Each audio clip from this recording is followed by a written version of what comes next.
contando. Inicialmente este es un tema que no lo poníamos generalmente nosotros para pregrado porque pues nos creíamos que no correspondía. Sin embargo, los estudios han mostrado que desde hace 10 años, 15 años, quienes hacen el diagnóstico son precisamente los médicos en urgencias, los internistas, los neurólogos y ya después, como última opción, los psiquiatras. Entonces, por eso es importante que conozcan muy bien este tema para hacer un buen abordaje. Bueno, entonces aquí les voy a volver a mostrar la pantalla.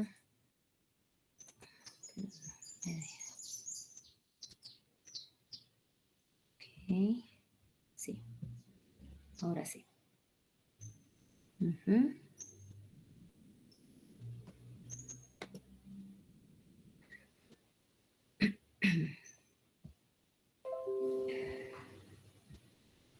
¿Lo están viendo?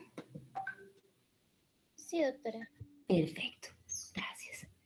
Bueno, entonces voy a hablarles de estos síndromes y vamos a empezar con el síndrome neuroléptico maligno. Este es uno de los trastornos del movimiento inducidos por neurolépticos. Es poco frecuente, es muy serio y es una urgencia médica en la mayoría de los casos. Aunque es una entidad poco frecuente debido a que cada vez se usan más y más antipsicóticos para múltiples enfermedades, hace que este número absoluto de casos no sea tan insignificante como se pensaba inicialmente. De hecho, ahora los reportes que se hacen en los estudios han aumentado las incidencias que van desde 0.2 hasta 3.23%. Es potencialmente fatal, hasta en un 11.6% de los casos. Esto se hizo un estudio muy bueno, de hecho, en la Javeriana, junto con el Hospital Militar, y se llegó a ver que la incidencia y prevalencia está muy de la mano con otros países, no solamente de Latinoamérica, sino de Europa y de Estados Unidos. Bueno, ¿cómo es la fisiopatología? Entonces, sabiendo bien estas hipótesis, que son las que generalmente se han planteado para entender un poco lo que está pasando cuando se da este síndrome, tenemos una que es la alteración en la neuroregulación central de la dopamina inducida por antipsicóticos y otros medicamentos de acción sobre dopaminérgica. Una reacción anormal de un músculo esquelético predispuesto, y esta hipótesis es formulada por las similitudes que hay entre el síndrome neuroléptico maligno y la hipertermia maligna, y sugiere que los neurolépticos podrían inducir alteraciones en la disponibilidad normal del calcio en las células musculares normales que son susceptibles y que eso llevan a la rigidez muscular, a la rhabdomiolisis y la hipertermia. Esto es importantísimo porque cuando entendemos que la dopamina tiene estas 4 acciones centrales que les traigo acá, que ustedes me imagino que lo han revisado en el semestre anterior, la nigroestriada, la mesolímbica, la mesocortical, la tuberoinfundibular y la hipotalámica hipoficiaria, vamos entendiendo por qué se da esta sintomatología en el síndrome neuroléptico. Este bloqueo, que se da agudo, sobre todo de las vías nigroestriada y la hipotalámica, produce esos signos y síntomas del síndrome neuroléptico, que son básicamente de parkinsonismo, como la rigidez, el temblor, la disfunción autonómica, y que se manifiesta sobre todo con una hipertermia y una inestabilidad en los parámetros cardiovasculares y respiratorios. Por ende, a través de la vía mesocortical y la tuberoinfundibular, la dopamina desempeña ese papel importante en la termorregulación central, y ahí vamos entendiendo por qué se da todo este fenómeno de hipertermia. ¿Qué ocasiona el síndrome neuroléptico? Bueno, esto ha sido un tema siempre de discusión y de controversia, no solamente para neurología, sino para medicina interna y para psiquiatría. Y es, bueno, La administración de agentes bloqueadores de los receptores dopaminérgicos centrales, eso es como la primera causa. Y dentro de este grupo se encuentran cuáles, los antipsicóticos típicos y los atípicos que cada vez se usan con mayor regularidad que los típicos. Los agentes antieméticos que son casi utilizados permanentemente en medicina interna y los medicamentos utilizados para el manejo de la enfermedad de Huntington y eh, en fin, sobre todo los medicamentos que se usan y que pueden bloquear todos los receptores de dopamina nos van a llevar a poder llegar a producir este síndrome. Ese es el número uno. Y el dos es cuando se retira súbitamente agentes dopaminérgicos. Esto hay que tener mucho cuidado. En neurología es muy frecuente, sobre todo con los medicamentos que se usan para el Parkinson. Y tres, la sobredosis de medicamentos. Esta no es tan frecuente, pero también se da.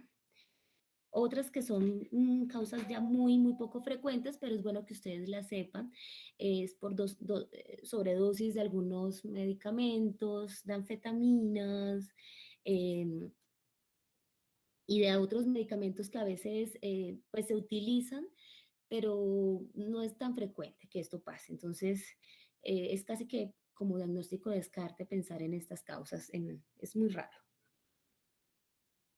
Factores de riesgo. Bueno, con esto también ha habido mucha discusión, pero aquí traté de como de condensar un poco para que tengamos claridad sobre los factores de riesgo.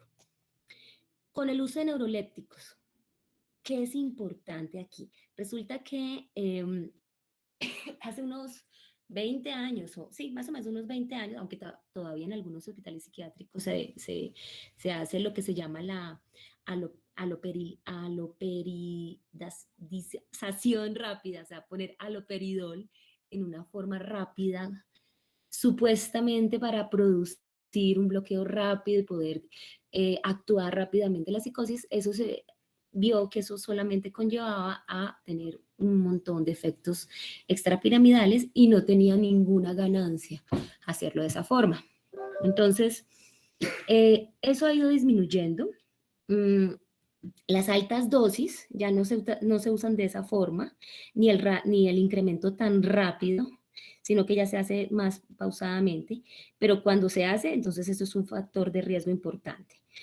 La administración parenteral de las drogas, por ejemplo, la intramuscular en urgencias, es muy frecuente utilizar el haloperidol intramuscular. ¿Por qué el haloperidol intramuscular? Porque nos ayuda a pues, actuar rápidamente cuando hay agitación psicomotora. Entonces, es un espacio en el cual hay un factor de riesgo grande donde se puede dar este tipo de síndrome por el uso intramuscular de estos medicamentos. Y el uso simultáneo de dos o más neurolépticos. Esto no es tan frecuente en psiquiatría porque uno trata de dar de la monoterapia, de dar un solo antipsicótico y en caso tal, para complementar el tratamiento, dar un modulador afectivo.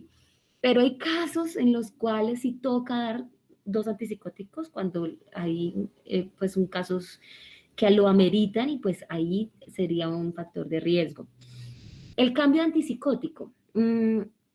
Aquí viene el punto y es cuando se hacen manejos inadecuados de quitar el antipsicótico de una forma súbita y dejar al paciente pues así de esta forma y sobre todo cuando tienen enfermedades concomitantes o neurológicas como el Parkinson, que también les quitan estos medicamentos dopaminérgicos súbitamente, es un factor de riesgo.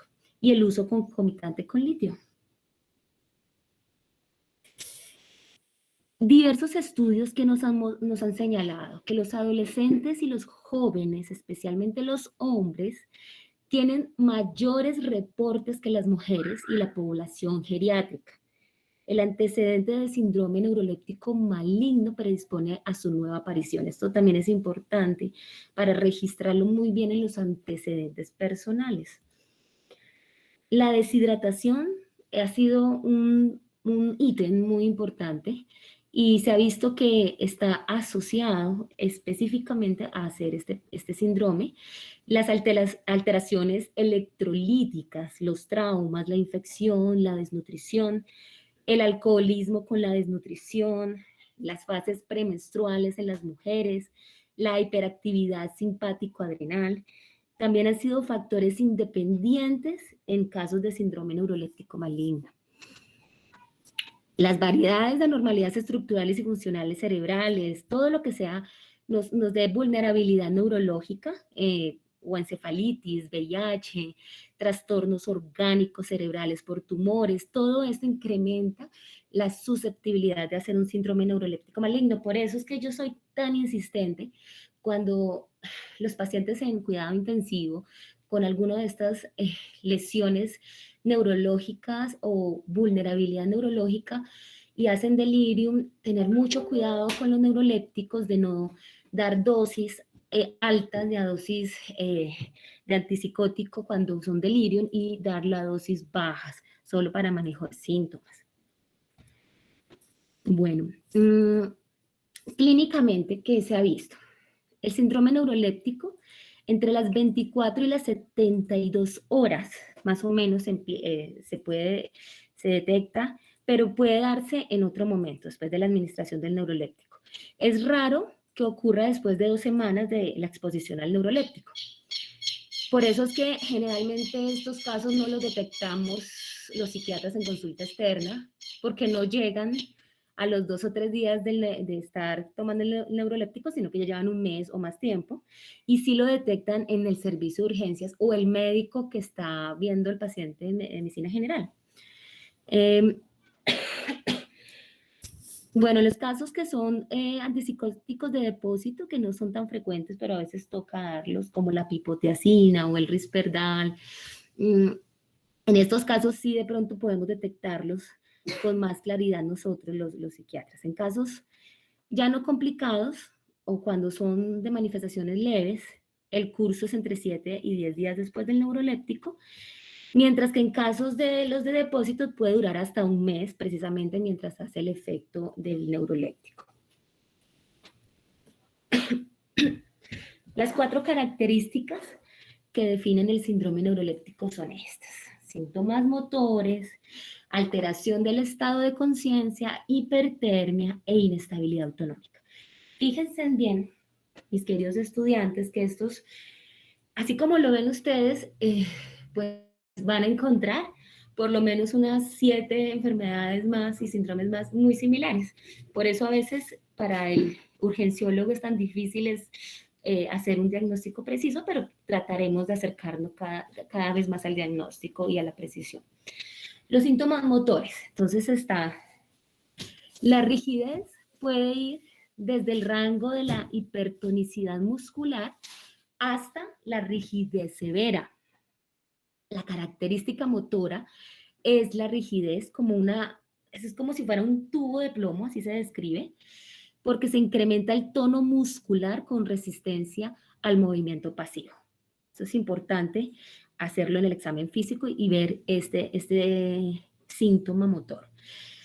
Los hallazgos parkinsonianos son comunes, pero otros movimientos también pueden estar presentes, y eso es importante también saberlo.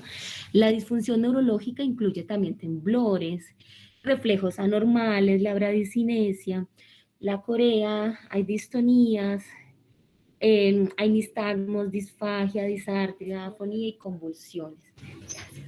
Gracias. Bueno.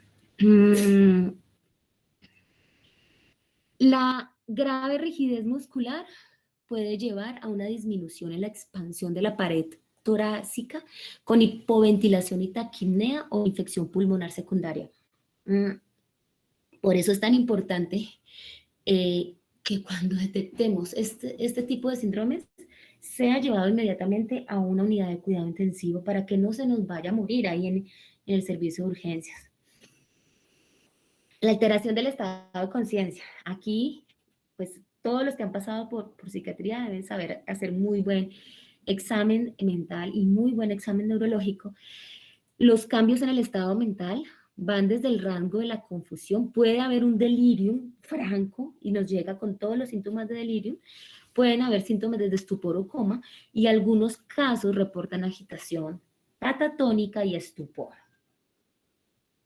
En la hipertermia, que es lo típico, se presenta una fiebre mayor de 38.5 grados, eso es lo que más se ha registrado, y algunas veces hasta excede en los 41 grados. De hecho, esto me recuerda a un caso que tuvimos en el hospital militar, y este joven era un soldado, nos hizo una temperatura de 41, estábamos nosotros aterrados. La mayoría de investigaciones requieren hipertermia para el diagnóstico del síndrome neuroléptico maligno y así lo han puesto como, de hecho, como un criterio claro, como un síntoma claro para poder hacer el diagnóstico. La inestabilidad autonómica, entonces está la disfunción autonómica, se manifiesta que hay hipertensión e hipotensión postural. De hecho, uno a veces se confunde porque si el paciente fue alcohólico y está en abstinencia, a veces uno dice, pero ¿no será que nos está haciendo un delirium por abstinencia alcohólica? Y ahí vienen todas las dudas diagnósticas.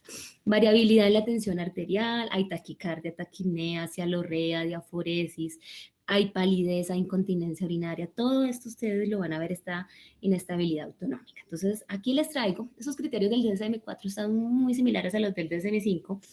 Hay muchas cosas aquí que es importante que ustedes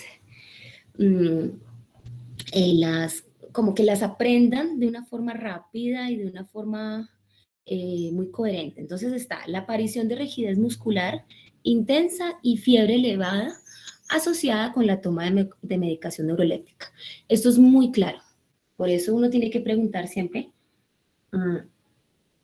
qué está tomando el paciente.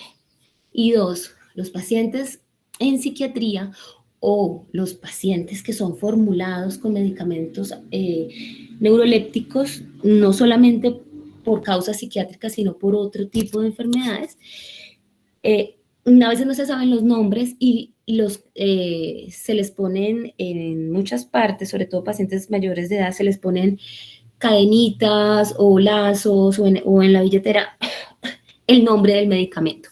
Entonces ya cuando tenemos eso, ya nos estamos enfocando rápidamente al diagnóstico. Dos de los siguientes síntomas. Dos o más de los siguientes síntomas. Diaforesis, disfagia, temblor, incontinencia, cambios en la conciencia que van desde confusión hasta coma, mutismo, taquicardia, tensión arterial elevada o fluctuante, leucocitosis, y ya le hacemos paraclínicos, y hallazgos analíticos que indican lesión muscular. Por ejemplo, elevación de las concentraciones séricas de la creatina sinasa, que eso es algo que es un indicio clave y ahorita vamos a ver eso en los paraclínicos. Entonces, los síntomas A y B no se deben a otras sustancias, solo ustedes saben muy bien que eso siempre en todos los criterios de DSM-5 aparece ese ítem. Y los síntomas de los criterios de A y B no se explican mejor por la presencia de un trastorno mental.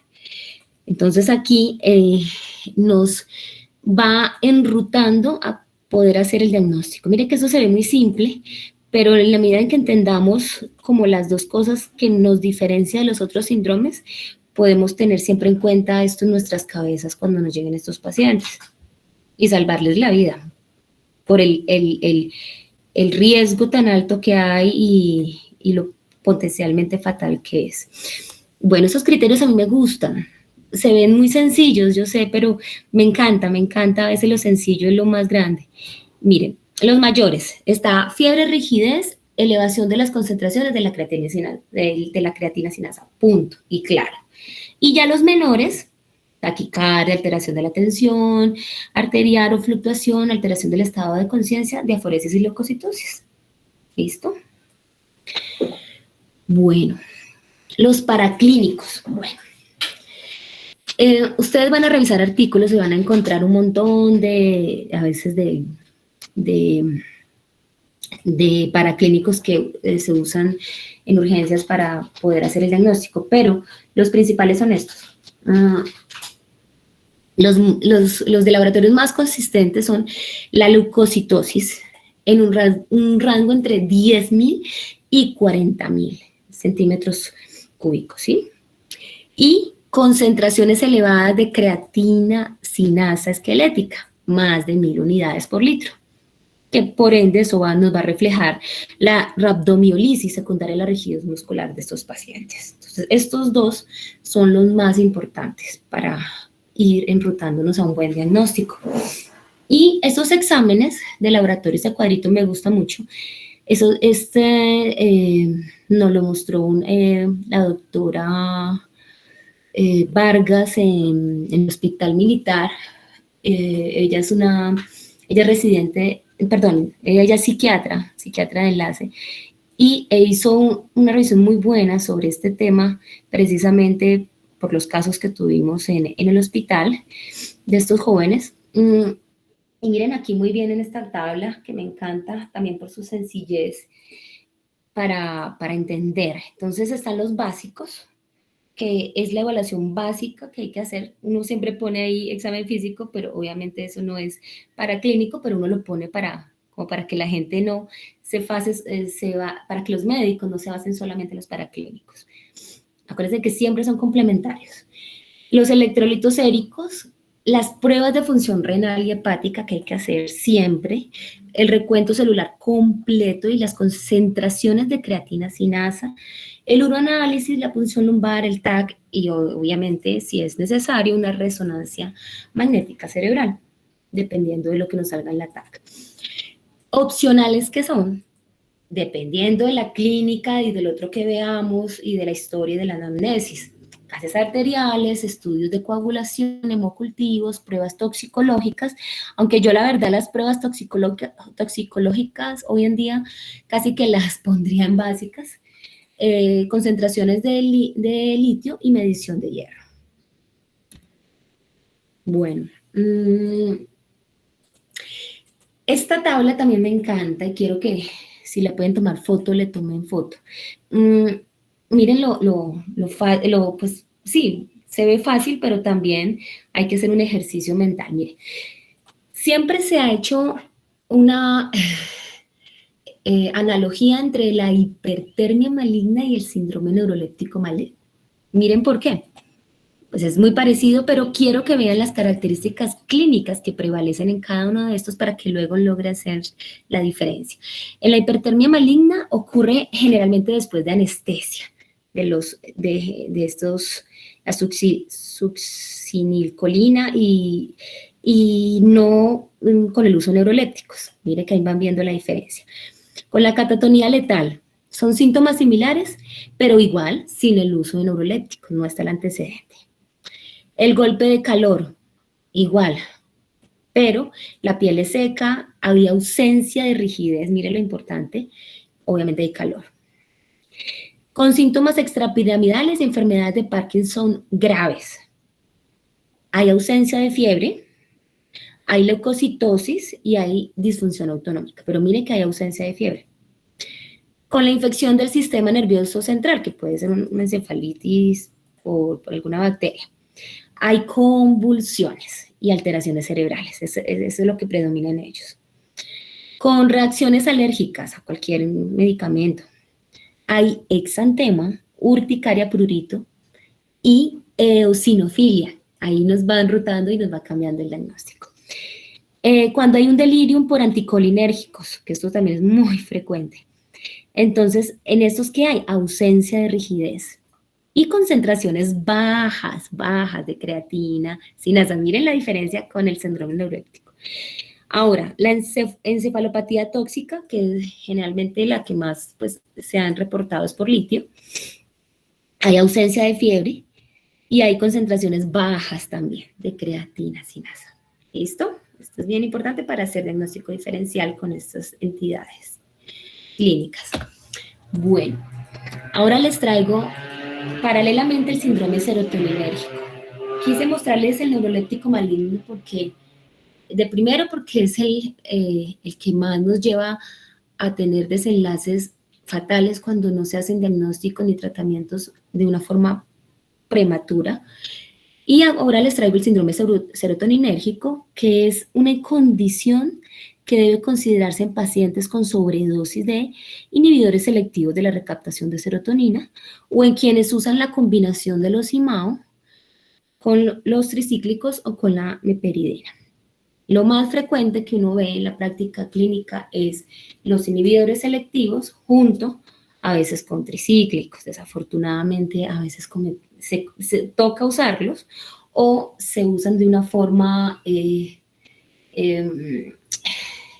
decir, cada especialidad va mandando, por ejemplo, neurología a veces usa mucho tricíclicos y psiquiatría inhibidores selectivos y no preguntan si en neurología le están dando y terminan tomándose estos dos medicamentos sin querer, sin que el psiquiatra quisiera, sin que el neurólogo quisiera, y nos puede conllevar este tipo de síndromes.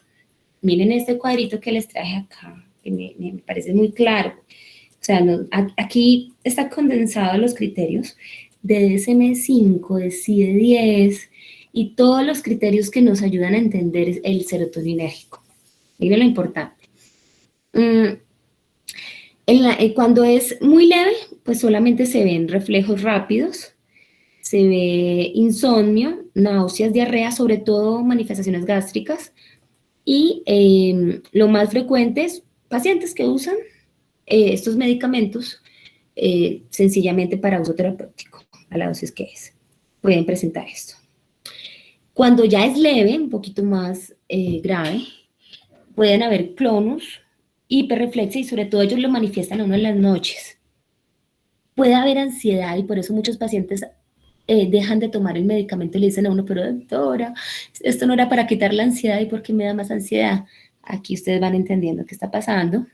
La excitación autonómica, que es la hipertensión y la taquicardia que se dan en esos pacientes.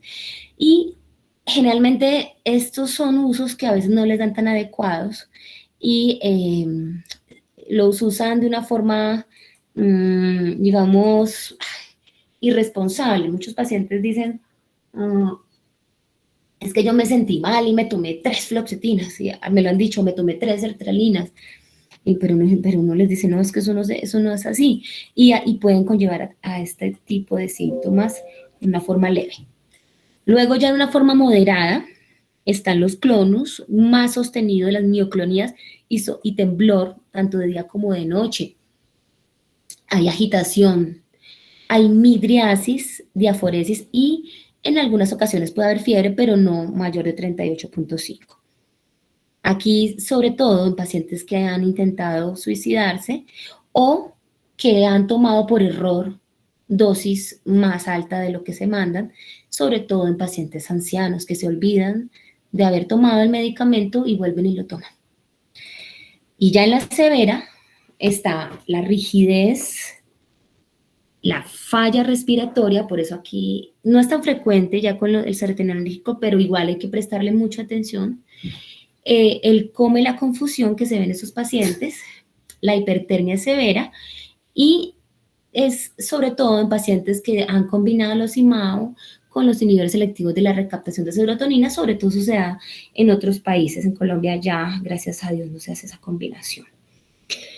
Los 4 síntomas mayores para tener en cuenta son alteraciones en el estado mental, los síntomas neuromusculares, la disfunción autonómica y la digestiva, sobre todo esa. ¿Cómo se diferencia del neuroléptico maligno? 1. Los síntomas neuromusculares, ¿cómo son? A diferencia del neuroléptico. El temblor y la rigidez también ocurren en el neuroléptico y lo mismo en el serotoninérgico. Pero son como escalofríos, ataxia, mioclonías, hiperreflexia. El clono rotuliano está a favor del diagnóstico del serotoninérgico. Súper fácil de hacer este diagnóstico a nivel neuromuscular. Entonces ahí nos enrutamos al serotoninérgico. Luego, la disfunción digestiva. La presencia de náuseas, vómito y diarrea es una característica única y que no es típica en el síndrome neuroléptico maligno, pero sí en el serotoninérgico. ¿Listo? Presten bastante atención a esto. Son preguntas de examen. 3. Cambio en el estado mental y disfunción autonómica. Es similar, pero tal vez el aumento de la temperatura no es tan alta como en el síndrome neuroléptico maligno. No llegan hasta 38.5, es generalmente más baja. Las elevaciones en las células blancas, las concentraciones de creatina, sinasa y enzimas hepáticas son inconsistentes y mínimamente elevadas, es decir, en la mayoría de los casos no se presenta, y si se presentan, no de una forma tan acuciosa como si en el síndrome neuroléptico maligno. El curso es usualmente benigno y la mayoría de pacientes se recupera entre el primero y el séptimo día después de la suspensión del agente.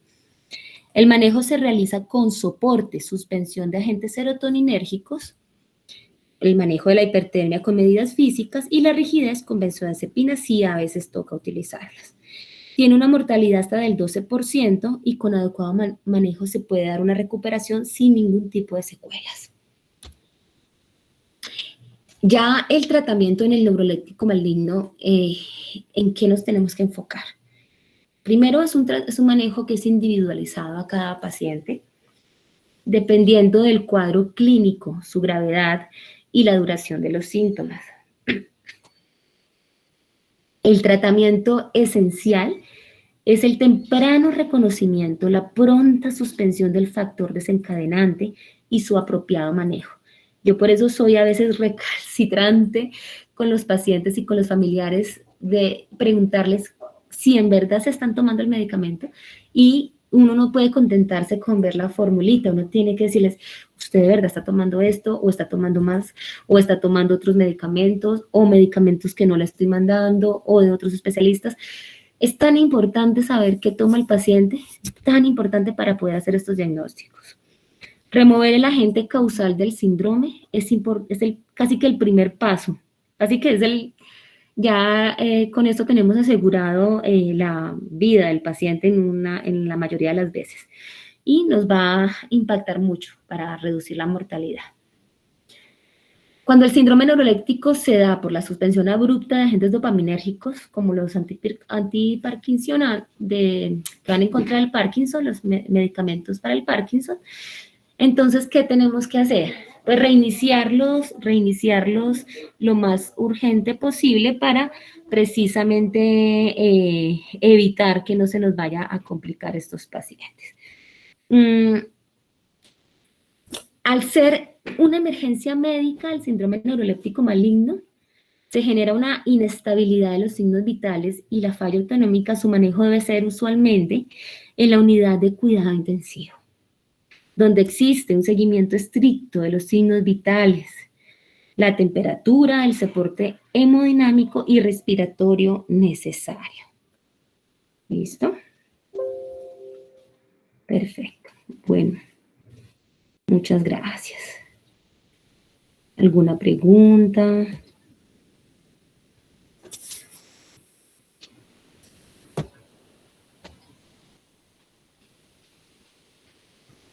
¿Tienen alguna pregunta?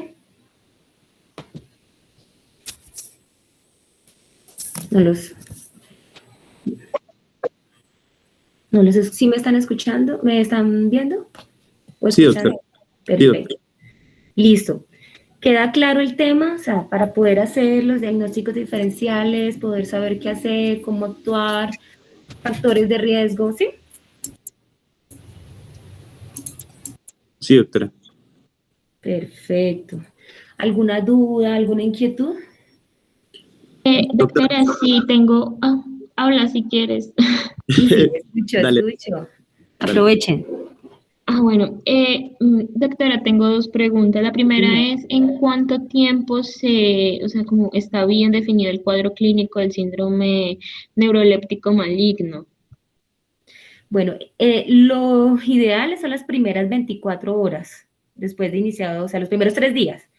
Pero en la medida en que progrese, pues va a estar más deteriorado y muchas veces ya no se puede hacer un diagnóstico, sino que ya pues el paciente está muy enfermo. O sea, lo ideal es hacerlo rápidamente los primeros 3 días de iniciado el neuroléptico. Doctora, y otras dos preguntas. La primera es, digamos, ahí es la suspensión abrupta. del antipsicótico. Y entonces igual la persona va a necesitar, o sea, no, o sea, yo tengo que quitarle para que o sea, como para que mejore el medicamento. O sea, ya como el tratamiento. Exacto. Pero entonces, ¿yo qué hago si la persona lo sigue necesitando? Porque ella necesita. Muy bien. O sea, primero tenemos que saber si fue por un determinado tipo de neuroléptico, o sea, si es atípico o típico. Generalmente hacen por típicos. Entonces muchas veces nos toca primero hacer el manejo hemodinámico y todo lo que hay que hacer. ¿Aló? ¿Me están escuchando? Sí, doctora. Ah, bueno, perfecto. Primero hay que hacerle todo ese sostenimiento físico y luego ya nos toca ver si podemos empezar o no con otro tipo de medicamento que sea de pronto atípico y a una dosis bajas, la dosis mínima terapéutica, que sea para manejo terapéutico de la enfermedad, ya sea psicótica o no. ¿Sí? Si es para psicosis, pues ni modo, nos toca. O sea, no podemos luego dejar al paciente psicótico, pero hay que hacerlo de esa forma, obviamente hospitalizada, y no con la dosis en que de pronto se estaba utilizando antes, o cambiar al grupo de los típicos a los atípicos, si es el caso. ¿Sí? Listo, doctora. Y doctora, la última pregunta que tenía era, ¿uno tiene que informarle al paciente como eso, que si tiene algunos síntomas vaya de una urgencia Claro o que sí. suspenda el medicamento? Uno Sí, que le señora. dice. Muy buena pregunta, Gloria. Gloria Isabela, ¿cierto?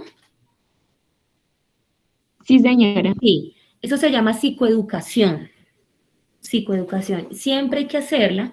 Yo por eso insisto tanto en que se aprendan los efectos adversos de los medicamentos. Suena a veces hasta un poquito cansón, pero cuando uno se aprende eso, uno les dice a los pacientes, mire, si usted presenta esto, esto, esto, esto, esto. A mí me decía mucho un profesor cuando yo era residente, me decía, ay, pero es que usted lo que va a hacer es que nunca tome medicamentos. Pero pues obviamente no es que uno vaya a alarmar al paciente, pero sí hay que indicarle y educarlo en la medida de lo posible, porque si uno no educa a los pacientes, pues se van a complicar, ¿sí? Y no van a consultar a tiempo y le van a atribuir muchos síntomas que tienen a otras cosas y cuando ya consultan, pues ya están mal, ya no hay nada que, o muchas veces ya no hay nada que hacer. Entonces sí es importante educarlos, claro que sí. Siempre, con cualquier medicamento. Yo generalmente con mis pacientes, cuando les inicio un un inhibidor selectivo de la recaptación de serotonina, yo les explico y les digo, mire, les puede dar náusea, les puede dar esto. Si llega a presentar más, generalmente es hasta estos días, luego usted consulta si esto sigue aumentando, no se quede con esos síntomas. Si vemos que es demasiado, pues lo suspende y miramos si cambiamos. Es decir, uno tiene que ser con el paciente como si fuera un negociador. Uno no puede imponerle a los pacientes las cosas. Uno les habla con transparencia y les dice, mire, esto tiene esto, esto. Y uno les muestra como la voz de apoyo de que yo estoy aquí para ayudarte. Me cuentas, vamos, ¿qué hacemos? Y que el medicamento no lo miren tampoco como una cosa así horrible, pues que les va a hacer daño. Pero mostrarles de que es algo que les va a servir, que tiene efectos y que los puede tener y que todos los organismos son distintos, pero que me cuente y que el paciente sepa y que yo estoy aquí para ayudar. O sea, uno debe ser siempre muy abierto con el paciente con respecto a los medicamentos y dejar que el paciente pregunte. Si el paciente quiere enterarse, pues cuéntenle. Y si usted no sabe más efectos, pues le dice al paciente, mire, yo en este momento usted lo que me está preguntando, yo no sé, pero yo lo voy a averiguar. No les dé pena mostrar a veces que no saben. Si hay algo que le encanta a un paciente es la verdad y la transparencia en el médico, ¿sí? Entonces sí es importante que hagan estos procesos de psicoadecuación porque esto mejora la adherencia terapéutica, 1, y 2, disminuye el riesgo de que hayan complicaciones de este tipo por no consultar a tiempo. Bueno, muy bien. Sí, doctora, muchísimas gracias. Con todo gusto. Listo. ¿Alguna otra pregunta, inquietud? Bueno, esto después lo revisan bien y, y bueno, cualquier cosa igual, creo que tenemos los viernes. ¿Ustedes están usando los viernes para asesorías o no los están usando? Sí, doctora, pues está el espacio. La última vez se utilizó para un taller de signos vitales porque todos estamos de acuerdo, pero sí está el espacio para asesorías. Bueno, muy bien que lo usen. Yo les recomendaría que se pusieran de acuerdo con dudas que tengan entre todos y que las aclaren a tiempo. ¿Listo? Aclaren las dudas, no se queden con dudas, porque cuando uno se queda con muchas dudas, luego quien lleva los platos rotos es el paciente.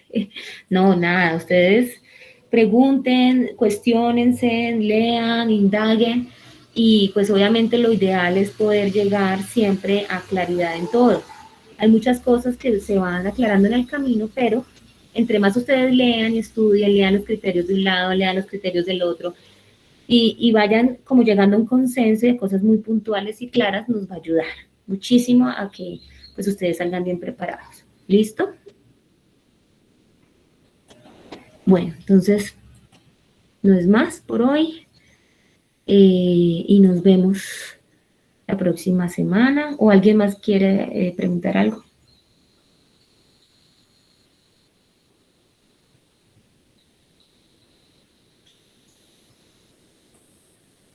Doctora, una pregunta, Ujú. ya al final, qué pena. Es Tranquilo. qué tipo de, o algo, qué tipo de benzodiazepinas o cuáles se usan para el tratamiento del síndrome serotoninérgico. Pues depende de cómo sea la lesión o lo que tenga a nivel muscular, ¿sí? Sí. Pero pues a veces toca las de corta acción, pero todo depende de cómo esté a nivel muscular. Mm, a mí la verdad no me gusta mucho usarlas cuando toque, o sea, generalmente quien decide eso es el intensivista, pero pues sí, a veces toca usarlas. O sea, dependiendo de cómo está a nivel muscular, nos toca usarlas. Ah, listo, doctora, dependiendo de la gravedad, entonces. ¿Listo? Bueno, sí, sí, pero la verdad a mí no me gusta. Sino que obviamente pues a veces toca usarlas. Listo, doctora, muchas gracias. Bueno, Miguel Ángel. Bueno, así quedamos entonces. Mm, ¿Alguna otra pregunta nomás? Listo. Nos vemos. Chao. Que estén bien. Gracias, doctora. Con Gracias. gusto. Gracias, doctora. Con todo gusto. Todo gusto.